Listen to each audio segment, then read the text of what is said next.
Hi friends, welcome to Tamil Tech News. இன்னைக்கு நம்ம Daikin AC Remote App வந்து mobile மூலமா எப்படி ஆப்ரேட் பண்ணலாம்ன்றத பத்தி தான் இந்த வீடியோல நம்ம பார்க்க போறோம். அதுக்கு முன்னாடி இந்த சேனலை ஃபர்ஸ்ட் டைம் பார்க்கறவங்களா இருந்தா கீழ இருக்க subscribe பட்டனை மறக்காம கிளிக் பண்ணிடுங்க.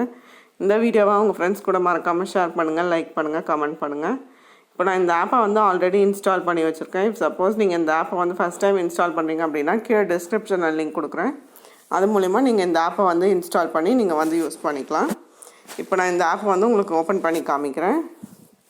இந்த ஆப் ஓபன் பண்ணீங்க அப்படினா இதுல லோடிங் ஆப்ஷன்ஸ் காமிக்கும். அதுக்கு அப்புறம் இந்த மாதிரி டிஃபரண்ட் ரிமோட் மாடல்ஸ் வந்து காமிக்கும். உங்களோட ஏசி ரிமோட் வந்து என்ன மாடலோ சேம் எக்ஸாக்ட் மாடல் வந்து நீங்க கிளிக் பண்ணி இத கிளிக் பண்ணீங்க அப்படினா உங்களுக்கு டவுன்லோடிங் ஆகும். சோ அந்த டவுன்லோட் ஆனதுக்கு அப்புறம் உங்களுக்கான எக்ஸாக்ட் ரிமோட் மாடல் வந்து டவுன்லோட் ஆயிடும்.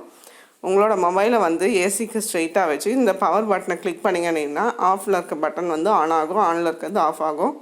ஸோ அது மூலமா நீங்கள் இந்த ஆப்பை வந்து ஒர்க் ஆகுதா இல்லையான்றதை பற்றி செக் பண்ணிக்கலாம். இந்த ஆப்பை வந்து நீங்கள் டவுன்லோட் பண்ணுறதுக்கு முன்னாடி உங்கள் ஃபோனில் ஐஆர் சென்சார் இருக்கான்னு மட்டும் பார்த்துக்கோங்க. ஏன்னா ஐஆர் சென்சார் இருந்தால் மட்டும்தான் இந்த ஆப் வந்து உங்களுக்கு ஒர்க் ஆகும். அதே மாதிரி இந்த சைடில் இருக்க அந்த பட்டனை கிளிக் பண்ணிங்க அப்படின்னா add remotes to favourite, main menu, vibrate, external ஐஆர்லாம் இருக்குது. ஸோ இந்த உங்கள் ஃபோனில் ஐஆர் சென்சார் இல்லை அப்படின்னா நீங்கள் இந்த எக்ஸ்டர்னல் ஐஆர் கனெக்ட் பண்ணி நீங்கள் இந்த ஆப்பை வந்து டவுன்லோட் பண்ணி நீங்கள் யூஸ் பண்ணிக்கலாம். இந்த வீடியோ உங்களுக்கு பிடிச்சிருந்தா மறக்காமல் ஷேர் பண்ணுங்கள், லைக் பண்ணுங்கள், கமெண்ட் பண்ணுங்கள். தேங்க்ஸ் ஃபார் வாட்சிங் தமிழ் டெக் நியூஸ்.